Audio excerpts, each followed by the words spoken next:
Hello mga kachapopoy. Ito na ang tanong na ito. Which is not crime malainse? Ano ba yung crime malainse? Ibig sabihin yan, maling-mali kahit walang batas na nagsasabi. Okay, yung isa naman kasi, yung mala prohibita, nagiging mali dahil merong batas na nagsasabi. So ang tanong natin, rape. Halimbawa, walang batas ng rape.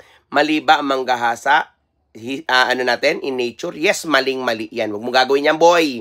Okay, bawsi. Anti-violence against women and their children. Ang tanong, mali-mali ba? Manakit na babae o jowa, mali. Huwag mo saktan yan, boy. Mahalin mo yan, ha? Okay, anti-torture. Pag anti-torture, masama ba manakit ng tao? Masama. Yan. Kung ikaw nga saktan ka, diba, sampal-sampalin ka, matangit yun, di ba? Halimbawa, lagyan pa ng kuryente yung mo, di ba? Alam mo na, bawal yan. So, dangerous drugs. So, nagiging mali lang yan dahil merong batas nagsasabi. Tanggalin natin yung batas, di ba? Okay, so anyway, yan yung tanong natin dyan, ha? Okay, sa mga future arc dyan, magre-review na at mag-enroll sa CHOPS. Sa CHOPS Online, 2,000. Face-to-face, 8,000.